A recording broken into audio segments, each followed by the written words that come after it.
Okay, great. So thank you everybody for joining us for the inaugural session of the APCG's Online Colloquium. As everybody knows, we're discussing Chipo Dendere's paper today, The Impact of Voter Exit on Party Survival, Evidence from Zimbabwe. And Clara Dita and Lauren Honig have graciously agreed to be our first discussants for the paper. Hopefully everybody else had access to the paper through the APCG website and has had a chance to look through it. We will structure today's colloquium with Chipo starting with some opening comments, and then we'll get Claire and Lauren's responses to the paper, and then Chipo will have a few minutes to respond to the discussion, and then we'll open it up to everybody else for a bigger discussion of the paper. So I think we've all sort of done introductions, so we'll just jump right in. And Chipo, do you want to give us some opening remarks on the paper? Yes. Oh, and please also, sorry, mute your microphones if you're not speaking. Otherwise, you know, if you cough or baby cries, then everybody's going to hear it. Thank you, everyone. Thank you, Lauren and Claire, for doing this. I sort of ambushed you. I didn't ask you beforehand. So thank you for being gracious enough to do this. And Natalie for organizing, and Naomi and everyone else who showed up. So this paper is the first paper out of my dissertation project. So as you might have already noticed, there's a lot in it. But a version of the paper has already been accepted for publication through a series for Oxford, where they are putting together papers on the last 10 years in Zimbabwe's history. And what they wanted me to do is to focus on the immigrant story. So how did migration actually impact the survival of ZANU-PF? And what the reviewers asked me to do is to pull a lot from the interviews that I did, which were a lot. And that's something that I was struggling to do, with pulling out the interviews and showing how the immigrant story plays out with the survival of ZANU-PF, and not necessarily using so the reviewers were sort of against trying to make this into a quantitative paper, which I had done originally. And I think that's going to be a separate paper that Den Yang and I are working on. So for this paper, I was really trying to show that the reasons why people emigrated, the poor economic conditions, the poor political conditions, actually influenced their ability to participate in politics. And first of all, Zimbabweans who are living abroad cannot vote. So everyone who exited, so an estimated 2 million Zimbabweans, so the numbers differ from, actually the range is wide, between 2 and 4 million Zimbabweans are said to have emigrated since 2000. And so all of those people that emigrated cannot vote unless they return home to participate in the elections. In the interview, what I gathered is that most Zimbabweans, like most immigrants, are unable to travel back home because of the cost of doing so. So traveling to go and vote is cost prohibitive.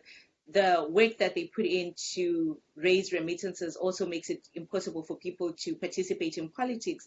And the government itself was not interested in having the diaspora participate in politics. So they've refused to give the diaspora vote. So Zimbabwe doesn't have the right to vote. And when we compare to other countries in the region, Kenya now has the right to vote, Nigeria has the right to vote. And we find that the diaspora from those countries have actually participated in elections.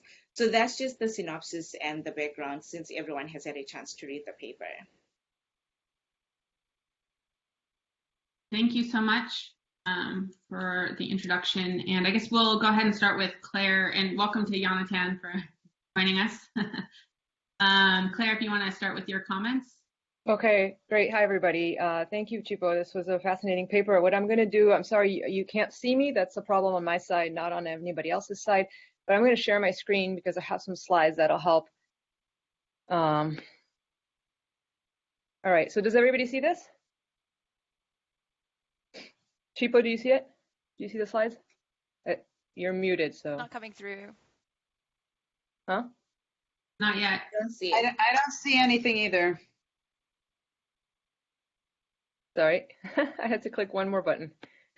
There we go. Great. How's this now? That I can see. Okay, great. Okay, so great. So the paper. First of all, thank you. This was a fascinating paper. It asks a very important question that I find critical. I find really interesting. which is the role of emigration in the persistence of dominant party regimes. And relying on Albert Hirschman's framework of exit, voice, and the state, it argues that those who exit the system are those who oppose the incumbent regime, and that exit and voice are substitutes, and so emigration reduces voice and helps to keep the regime propped up. And then it relies on a very impressive empirical strategy that consists of interviewing Zimbabwean immigrants in the diaspora in a number of countries, and even back home, I gathered, to provide an intuition for the argument. So first, I think that the paper is very well motivated.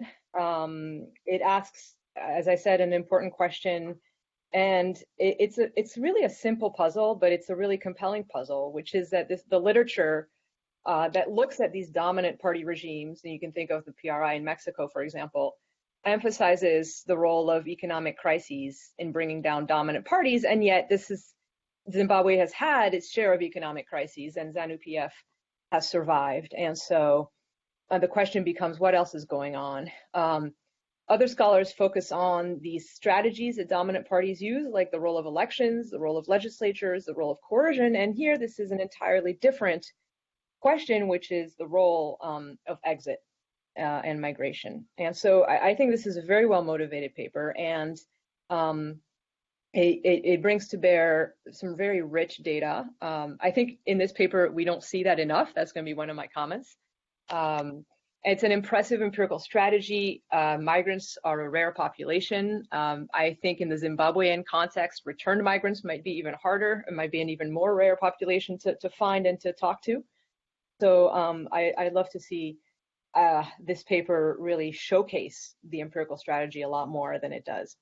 So my comments today are going to be focused on three things. The first is I'm going to suggest kind of an overarching organizing framework that I think is missing for making it easier to follow the argument.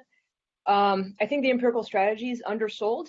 Again, I caught a glimpse of what you did from this paper. Maybe I should read the other parts of the dissertation to get the full sense. But if this is going to be a standalone paper, there's a lot more you can do to really sell the empirical strategy. And then I think the data is underexploited. You have all this rich interview data, and so I think you could probably do more with it. So to start with the overarching organizing framework, so the first thing to recognize about this paper, and that I think you should be explicit about, is that this is a paper about mechanisms. So it's not a paper that's trying to identify the determinants of ZANU-PF survival, right? We're not in the world where we're looking at the role of economic crises versus coercion versus vote buying. We're in a world where we're saying migration matters, and we're looking at the processes, the mechanisms that whereby migration sustains ZANU-PF. And so I think you should be really explicit about this being a paper about mechanisms, and so that this is a study kind of like what Roger Peterson did or Libby Wood, where you're really focusing on these mechanisms. And then throughout the paper, you go back and forth between two types of arguments. The first is selection type mechanisms, and the second is causal type mechanisms. And so what I mean by that is that the selection type mechanisms are arguments about who is more likely to migrate, so the profile of the migrant, whereas the causal type arguments are arguments about what migration actually did. And so I think organizing your arguments according to these two families of mechanisms would really help organize your thinking. It would help organize the empirical evidence, and then it would really, really make your contribution shine, I think. So, for example, what I mean by selection mechanisms, there's two types of arguments here. The first is, this is, I think, your strongest argument, that those who migrated are more likely to be opposition supporters, and they physically cannot vote because the diaspora can't vote, as you say. And so here, you have to show two things. You have to show that those who migrate are more likely to be opposition supporters, and then you have to show that they can't vote. And so you do this. That's already in the paper. It's just not kind of organized in this fashion, right? So on pages 17 to 21, you talk about the inability for migrants to vote. This is a really good, strong discussion, but it needs to come in the context of this argument. And then you have table 1 and figures 6 and 7, where you show that migrants are disproportionately ZANU-PF opponents. But again, this needs to be brought together in the context of this argument. The second argument, selection type argument, is that those who migrated are more likely to have been intimidated or coerced at some point, and so they won't vote. And this is also in the paper. I caught a glimpse of it on pages 21 to 23, but that passage is a little bit ambivalent, because you claim that there is transnational activism, and then you claim that there isn't. And so I think if you really want to make this argument, you need to take a stand. We need to know from your interviews, are these migrants people who are more likely to have been coerced, to have been intimidated, are they more likely to fear repercussions than people back home? Are they more likely to disengage from politics as a result of that? So that's another type of selection argument about the type of people who migrate and how that affects participation. The second family of arguments are these causal effect arguments. And here again, there's two types. The first is that migration creates educational opportunities, and education leads to disengagement of migrants. So you do talk about migrant education, but then you don't really link that to whether or not we would expect this to lead to more or less engagement on the part of migrants. And I think this is an empirical question. I think there's actually some work out there, a recent APSR paper by Croak, Grossman, Laregui, and Marshall that shows, I don't know if you're familiar with it, it shows this regression discontinuity designed to show that people with more secondary education in Zimbabwe are more disengaged from politics. So this would be consistent with your argument that you migrate, you get more education, and more education means you get more cynical about the system and you disengage. So it might be useful to bring this piece in, but then I'd also love to see more from your interview data on whether people who have more access to more education are more likely to be cynical about the possibility for change back home, and so to disengage. So I'd love to see this link. I'd love to see you explore this link between migration, education, and disengagement. And then the second causal mechanism is about remittances, and this you do talk about this quite a bit. But again, I think you should kind of put it under this overarching framework where you would argue that migration creates remittance opportunities, and remittances lead again to disengagement. And here I think you do have evidence showing that this is the case. We also know from a paper by Kim Dion and co-authors that remittances do decrease turnout, but that they increase protest. So that leads to a question about a possible indirect mechanism linking migration to participation, right? Where if we think of participation as something other than just voting, how does that figure into your whole argument? Because your argument is really about voting and voting the ZANU-PF out. But what about other forms of participation? So that's my suggestion for the overarching framework. On the empirical strategy, so I think you really don't do justice to all the work you've done. So I think that there should be three objectives to your empirical strategy, to how you introduce and present your empirical strategy. The first is you want to alleviate concerns about selection bias, right? So did you or did you not disproportionately sample MDC supporters? You want to convince us that you didn't. You want to convince us that through your sampling strategy, you were able to get to get a pretty good representation of migrants, and that you didn't systematically capture those who migrated and who are against ZANU-PF. So that's the first objective.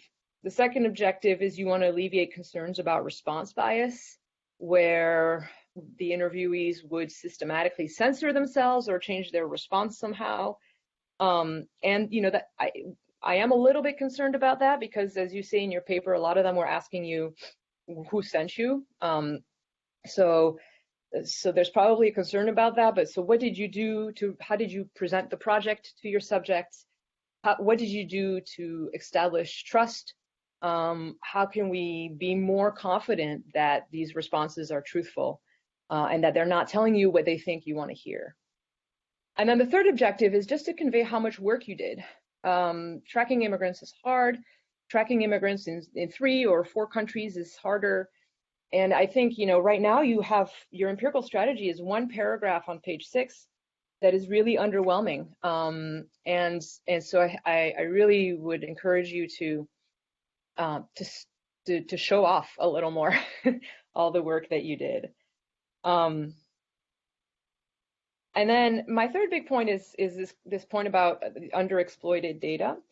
So part of this, again, is an organizational problem. I think that right now you have anecdotes and quotes peppered throughout the paper, which I think is a good strategy for a book, for example. But if this is going to be a standalone article, I think that kind of actually weakens the strength of your data. And what I would like to see in this paper is the data, the strength, the full force of the data being brought to bear to support your claims, right? So, sorry, I'm gonna show you this, that if you are gonna use this overarching framework, what you want is all your data used to convince us that these various mechanisms are not at play. So some of this is an organizational problem, but some of this is also, I think there's more to do with the data. So if I understood correctly, you have cross-country variation, you have Zimbabwean migrants in various countries. Again, this was a little unclear to me because if you go back to that paragraph on page 6, it wasn't clear whether it was you had interviewed Zimbabweans in the US and the UK, or also in South Africa. Sometimes you talk about 3 countries, sometimes you talk about 2 countries, and sometimes you talk about also returned migrants in Zimbabwe. So if I understood correctly, you have Zimbabwean migrants in 4 countries, and that should give you some variation that you can leverage, because we would expect, for example, that Zimbabweans who are in South Africa might be more likely to be able to vote than those who are in the US or UK, because they're just closer physically, they can come home. Or what can we learn from the returned migrants? There isn't very much, you don't exploit that very much right now in your paper, but that's a pretty unique sample, and so I'd love to see more on the returned migrants.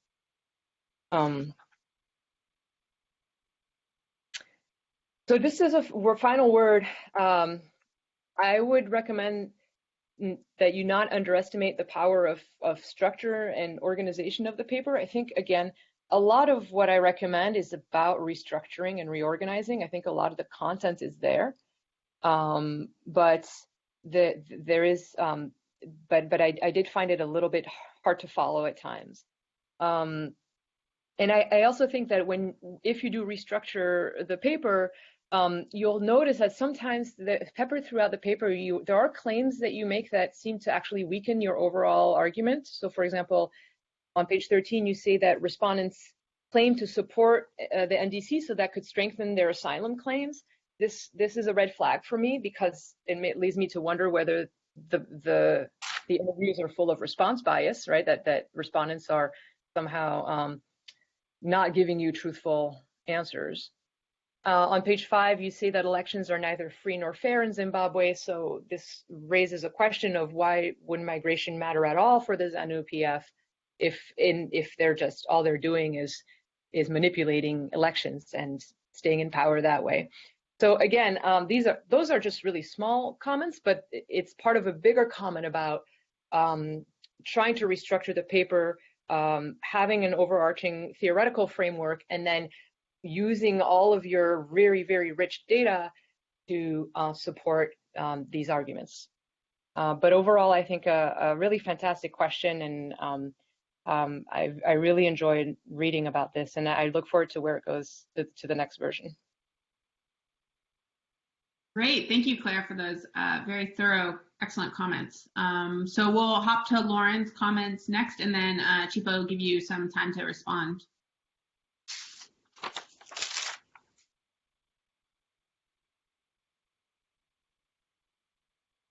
Am I the only one? I think you're muted. I can't hear her either. Lauren, I think you're muted. Sorry. I just said to Chipo that I'm going to send her these written notes so she doesn't have to work too hard taking down what I say. So that was great to hear Claire's comments. Mine overlap in some ways and get at some of the issues in different ways. So I will just get started. Okay, so this paper examines the puzzle of ZANU-PF's party survival, particularly during 15 years of economic crisis. And so while traditional explanations emphasize electoral manipulation or electoral violence, this paper encouraged us to think about emigration in new ways.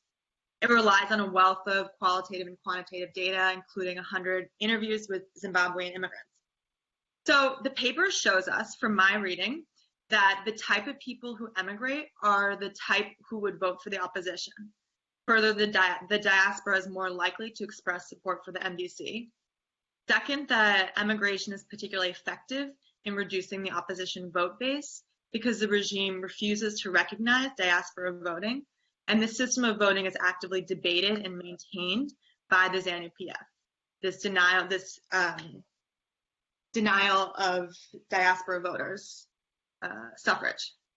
Third, that the ZANU-PF also stays in power because of the remittances of immigrants, which support local populations, and this dampens popular demand for regime change.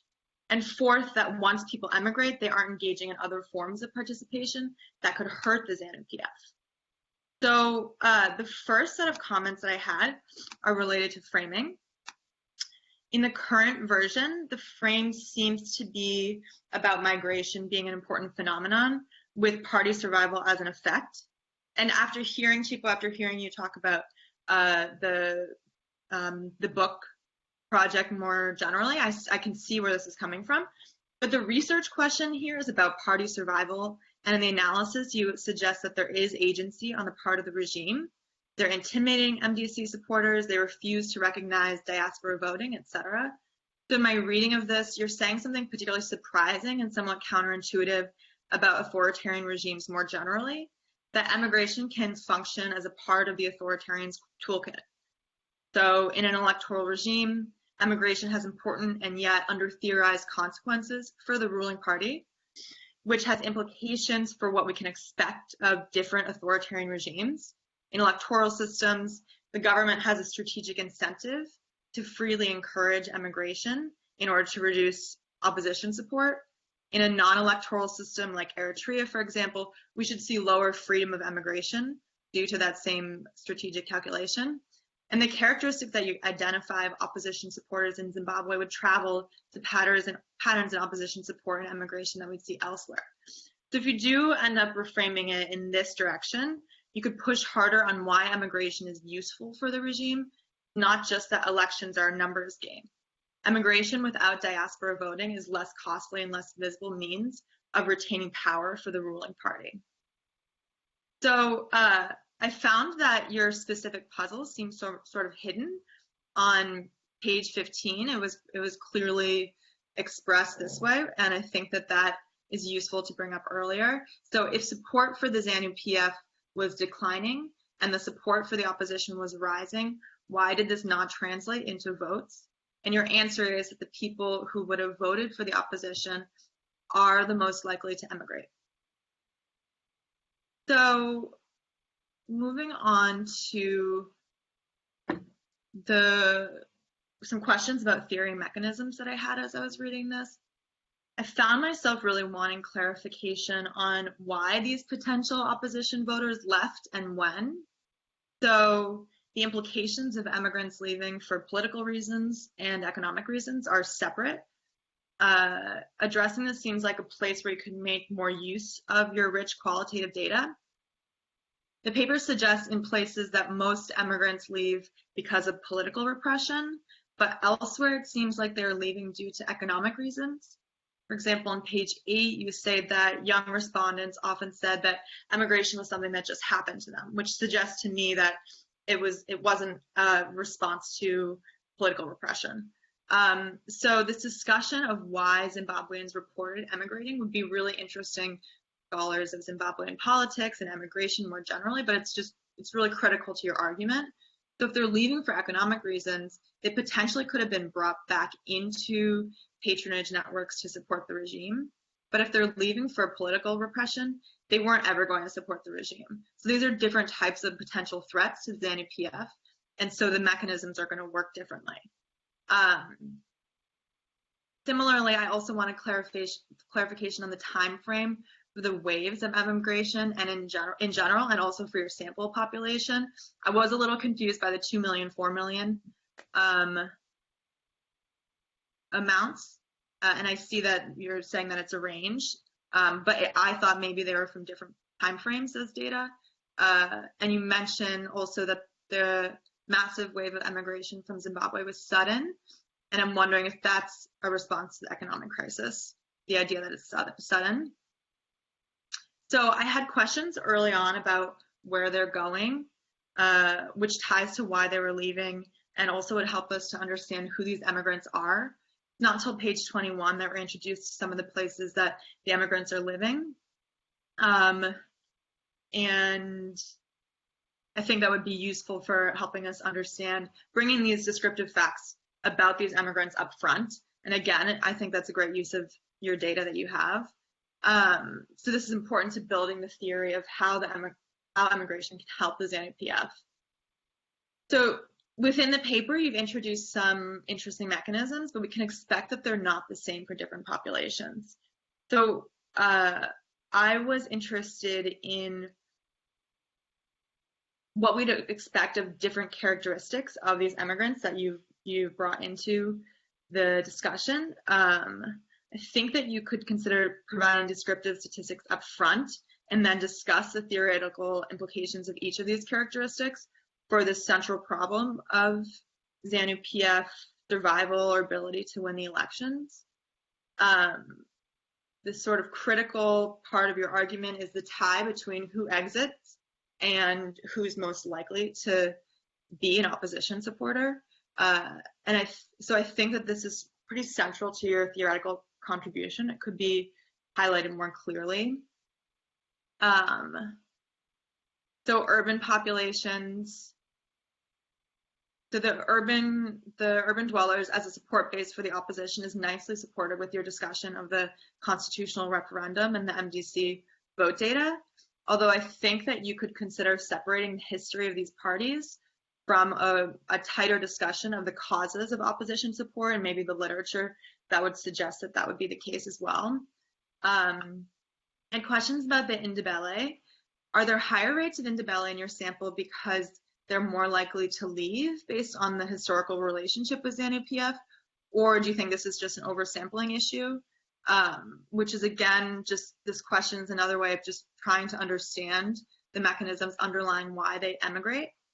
And then also another subpopulation that I was interested in is the role of the white Zimbabweans. This is interesting and complex, and I think that you can address these different populations of immigrants more clearly and directly in the next version of this paper. So for example, would we expect, was the rate of voting for white Zimbabweans, what was that in the past before this wave of emigration? Should we think of them as an opposition supporting community? Or are they generally participating outside of electoral systems or not participating in politics at all?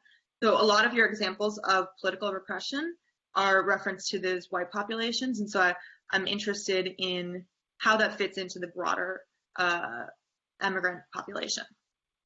High education. I think there's an opportunity to theorize this characteristic further. In many African countries, higher education increases opposition support. In countries with authoritarian elections, higher education decreases the likelihood of voting by creating more critical constituencies, similar to what Claire had just mentioned. I think that there are these opportunities there to really theorize these characteristics clearly. Unemployment. So we can imagine that government is one, if not the largest employer in Zimbabwe, and civil service is a source of patronage for the regime. So if those without formal employment are more likely to emigrate, they might have been excluded from the regime, or they could have been incorporated into the regime at a higher cost. Just pushing for background on why the immigrants are leaving and the characteristics of this population. It would be helpful just to try to help us understand the distinct mechanisms, because there are a couple different mechanisms that are introduced and they seem to apply differently to different populations. One is opposition supporters who are forced to emigrate due to political repression and then denied the diaspora vote. 2 is immigrants who left due to economic crisis without much advanced planning and denied the diaspora vote. And 3 is this internal exit from politics mechanism, which I read as opposition supporters or just specific populations who the government targets to repress their political participation. And this is possibly using citizenship claims to just disenfranchise or alienate them. It seemed mostly to be white Zimbabweans, but I'm not fully sure about how you're conceptualizing thinking about this mechanism. And then one last note on mechanisms is the role of remittances. So this remittance argument is sort of mentioned at the end of the paper, but I think it's really, really interesting. It speaks to this tension between the ruling party and the immigrants. So, and it also is adding to our understanding of this immigration phenomenon as a strategic advantage to the ZANU-PF. So the party is happy to have them leave as long as they can't vote. And they can send money back to sustain their families, which makes the party somewhat reliant on immigrants as well. One potential concern just to think about would be that perhaps the regime doesn't actually care that much about voter turnout and allows immigration just because they want remittances to sustain their regime. But you've also discussed the debate over diaspora suffrage elsewhere in the paper, which does show that this is a strategic choice on by the regime. And so these two issues might be more clearly linked to strengthen the argument that this is an instrument for maintaining support. And then one last set of issues that I wanted to bring up was the use of the quantitative data in this. It's sometimes difficult to distinguish what data we're talking about and what biases it might contain, given how sensitive opposition support is and how prone any sample of the diaspora would be to certain biases. We need more clarification in signposting. Again, this is sort of repeating what Clara said about this, but so you introduce your snowball sample data set and discuss it relative to 2 other studies of the diaspora, which felt like an opportunity to clearly illustrate how the Zimbabwean diaspora compares to the Zimbabwean population overall. Are there higher rates of emigration from whites and Ndebeles across all of these studies? We should also be able to see a really prominent difference between education, urban location, and age between diaspora and general population. So it just seems that if you're going to introduce all these demographic characteristics of your sample, you might consider clearly showing in a table how this compares to other studies in the general population, just to really drive home your point about this population being uniquely threatening to the ZANU-PF.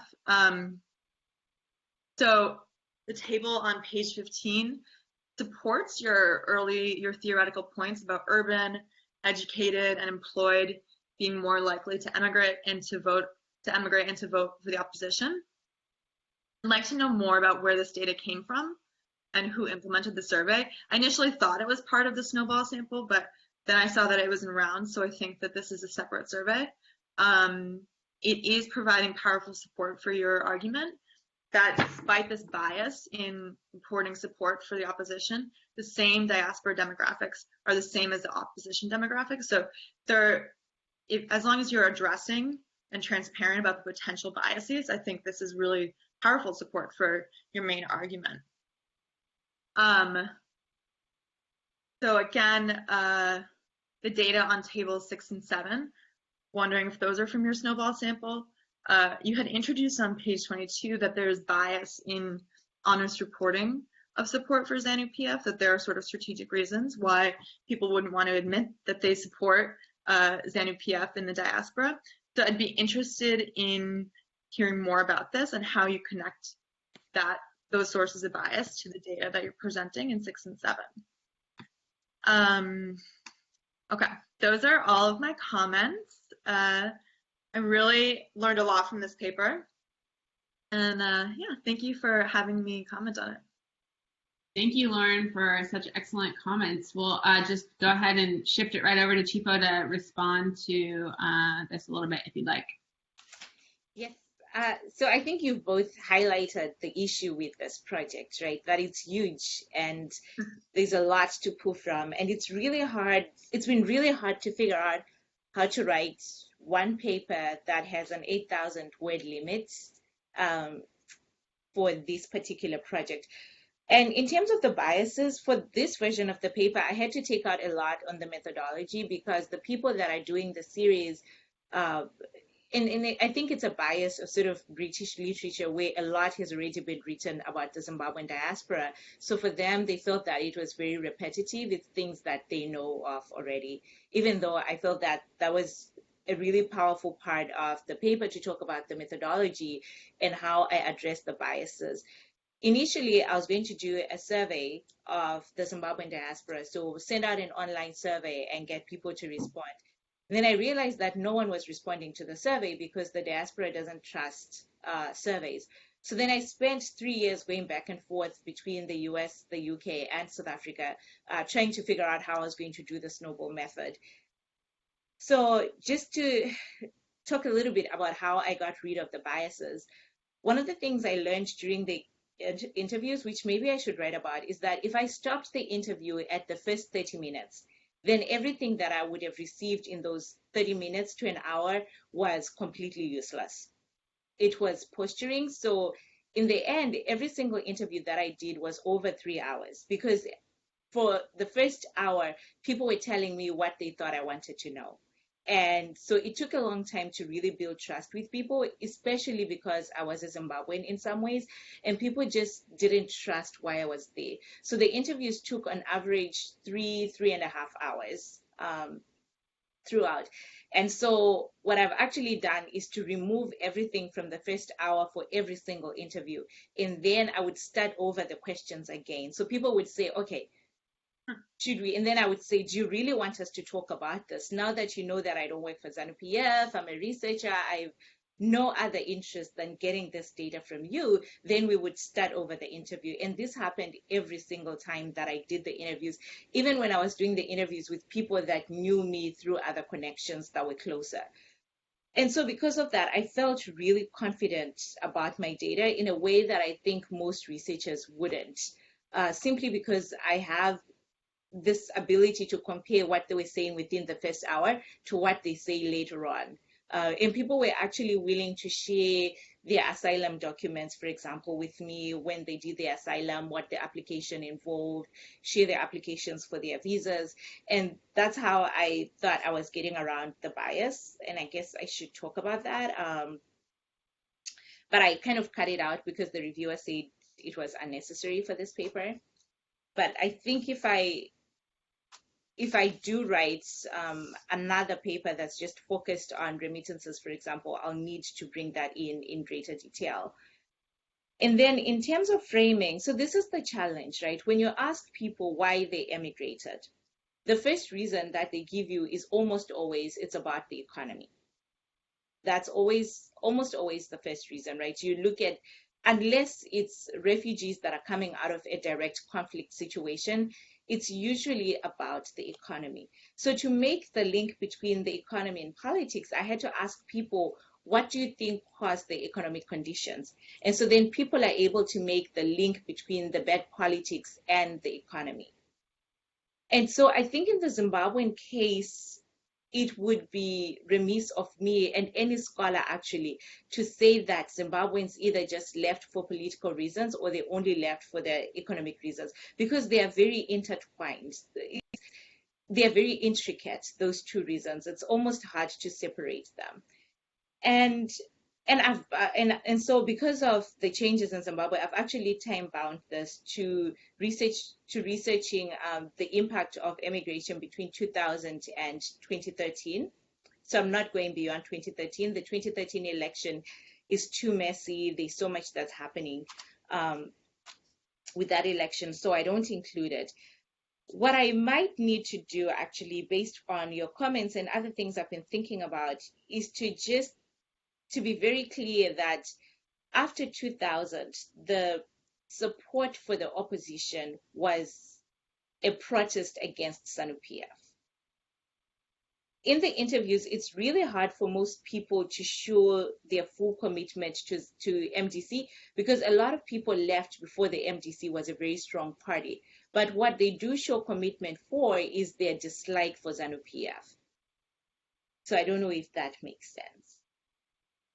But I want to stop there and get more feedback from other people too, so that I'll be able to better incorporate everything. But sorry? I had just a thought on the methodology. This is Claire, sorry, on the methodology. If your editors are open to an appendix of sorts, I found that in my book on the Muslims in France, where we have an appendix where we basically go through all the details of how the sausage was made, right? Of just the field work and the less glorious parts of the field work. Every time somebody's given us positive feedback about this book, they've mentioned the appendix with that level of detail. So I don't know if there is a separate paper for you to write here on methodology, or an appendix for you where you can put all this and then you can reference it. But that might be an idea. Okay. Great. Let's open it up to anybody else who has any comments. Dan or Yantan? Anyone? I guess if you can hear me, I'll make a comment. Shut my video off for bandwidth purposes. Hi, everybody. I'm Yonatan. I see everybody. I just will echo what Claire and Lauren said, because I think this is a great paper. There's lots of great ideas, and you have like this treasure trove of data from these 100 interviews that you did. And I missed the beginning of your talk, so I'm not quite sure what you're preparing the paper for. So forgive me if I overstep a little bit there. But so just to echo some of the issues with the organizing principles and framing, maybe some suggestions, is you're trying to really square two sets of literature together on electoral authoritarian durability or longevity with this literature on diaspora politics. And that's a very interesting thing and very new and very good to do. But at sometimes in the paper, because you're trying to present all of this descriptive data about who emigrates, who the Zimbabwean diaspora community looks like, sometimes those get a little underdefined and how those interact. So the paper seemed to have like 4 or 5 different overarching ideas. I thought it could be a fine paper just as a descriptive paper almost of who emigrates, and leverage these really in-depth focus interviews to get a better sense of who emigrates. But then you have this second component of what impact does it have? And I think you have some very sort of demonstrable causal processes. And I think Claire and Lauren mentioned a few, and you talk about it as it's the numbers game. And I think I would encourage you to move beyond the numbers game a bit to some of these less demonstrable causal processes, more like positive causal processes that you might not be able to entirely pin down with the data that you have, but they're very interesting in the framing of the paper. So you talk a little bit about financing, but the interaction again between these two sets of literature, electoral authoritarianism and diaspora politics, how does that financing work? How does mobilization change, opposition mobilization change when large segments of the middle class leave? Not just the numbers, how many raw voters there are in a country. How does it change the calculus on the point of view of ZANU-PF to engage in fraud and manipulation? Can they have more of their, I call it their cake, electoral cake and eat it too, basically, like win sufficient margins in elections without having to deploy as much coercion and fraud that they would have to if they had 2.5 more million people voting. And then I thought about how does this rank in comparative perspective, which I think could also really help with the framing. And if you don't know, IDEA has a data set on African countries that have diaspora voting or not. And so there's an interesting case. Cameroon in 2011 legalized diaspora voting. And they also, similar, about 1.5, 2 million diaspora voters from Cameroon. So it got me thinking sort of under what conditions does diaspora voting threaten an electoral authoritarian regime? Rather than the case of Cameroon, part of the problem with Cameroon is that they have a large French diaspora who are very much in tie with French business interests and with the regime itself, so it's less of a threat. They mobilize a lot of money from France and abroad. And, but there's been movements in Tanzania. I think they're in the process of legalizing diaspora voting in Uganda as well. So there is cross-national variation that you can leverage to show how the Zimbabwean case kind of sticks out perhaps a bit more in its uniqueness. Is it a regime that specifically feels more threatened than other electoral authoritarian regimes in Africa? I'll turn my camera off because my bandwidth, you all move very slowly when my camera's on. Great, thanks. I think the only, Dan, did you have any comments you wanted to add? I guess if we're gonna go around. Yeah, okay, so I think I'm not using my camera, but can you hear me? Is my audio on? Yeah, we can hear you. Okay, this is a new platform for me, and I'm a bit of a dinosaur. So, some really excellent comments and thorough feedback. So I wanted to ask a follow-up on some of the feedback, both from Claire and from Lauren, and also to ask Chipo her thoughts on it. In thinking about the original frame, there were just isolating the puzzle before we even think about the hypothesis that emigration has a lot to do with ZANU-PF survival. We couch this in the broader literature of, well, there are a lot of reasons that we would normally think and that we have evidence in other countries to think contributed to a ruling party's survival. And both of you guys, Claire and Lauren, both mentioned violence, the economy, party strategy. And so I think part of the task here, Chipo, I'm wondering your thoughts on how much time you spend with that simply to connect to the other literature, or how much do you try to tie those things into, well, okay, yeah, if the economy matters, does it matter differently for those who would otherwise emigrate as for those who would not? Was party strategy such that ZANU-PF had a particular eye on those likely to leave? And getting back to another comment, I think from both Lauren and Claire, is to what extent can you establish that those who were likely to immigrate were also disproportionately likely to be targeted by violence? So that's for, well, it seems like that's for the group, since we're a small number here. Well, my sense, can you hear me? Yes. Yeah. My sense on the first question, in terms of how much time to dedicate to the other strategies, is that I was thinking of these other strategies as motivation for the question and the attention to thinking about emigration in a new way and thinking about this as a different strategy that we hadn't really examined, as opposed to trying to engage with all of the explanations for why the ZANU-PF stays in power, but more just reframing it to this is a tool that worked for them. So not engaging so much in their other strategies other than acknowledging them. Okay, sure. Chipo, what do you think? So I think actually the last comment got me thinking about something, that the paper still has 3 different papers in it. So I think for clarity, it might actually be good to just focus the first paper on who emigrated and why as a standalone. And then within that paper, to talk a little bit about how that affects the overall sort of pool of politics that ZANU-PF is working with, right? So that's just one place to start in terms of cleaning it up a little bit. Because all of these mechanisms, the way that I thought of them were as different chapters. So all the things that Clay sort of pointed out are things that I put in my different chapters. And it would be, I don't know if it would be possible to put all of that in one paper. So I actually need to just pull out one mechanism and show how that engages with previous literature and with the Zimbabwean diaspora, which is very unique.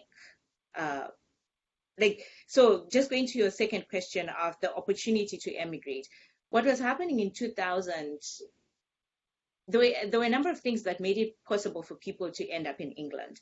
The first one being that until 2004, the United Kingdom didn't require a visa for Zimbabweans. So people only needed to sell a little bit of property or to have somebody who's already in the UK to support their exit. So the low cost of exit actually influenced this huge wave of emigration that we saw. I think I talk about it in the paper a little bit, or maybe I took it out, that there's an example of one clinic or one hospital that lost 80% of their nurses within 2 weeks. Right? Because people could just leave. You could just enter the UK. You didn't need a visa. You didn't need a really good reason to enter. And the cost of living was really, really low. And then you ask if those that emigrated were disproportionately targeted by violence. I think that's something that I can show because, well, violence was really high in urban areas at a particular point. So then I would need to do what Lauren asked me to do already, which is to talk about the timelines, right? So people who emigrated in 2000 had different political motivations than people who emigrated in 2002, which is most of the white Zimbabweans, when the violence against white Zimbabweans had begun. And then the people who emigrated in 2005, it was mostly in response to the Operation Cleanup, which targeted urban areas. And then the people who emigrated in 2008, it was in direct response to the failure in the 2008 election and then the violence in the 2008 election.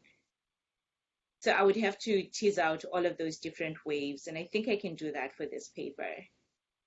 Maybe, Chipo, maybe a useful starting point well, it's obviously not a starting point because you're pretty far down the road, but as you try to think about the different projects, and this might be a graph that you could use in one of your papers, but actually put together that timeline and highlight with, some sort of, you've got some dot or some sort of star across just the chronological timeline with key events, or if you have data on, annual data on how many immigrants there were in a particular year, right?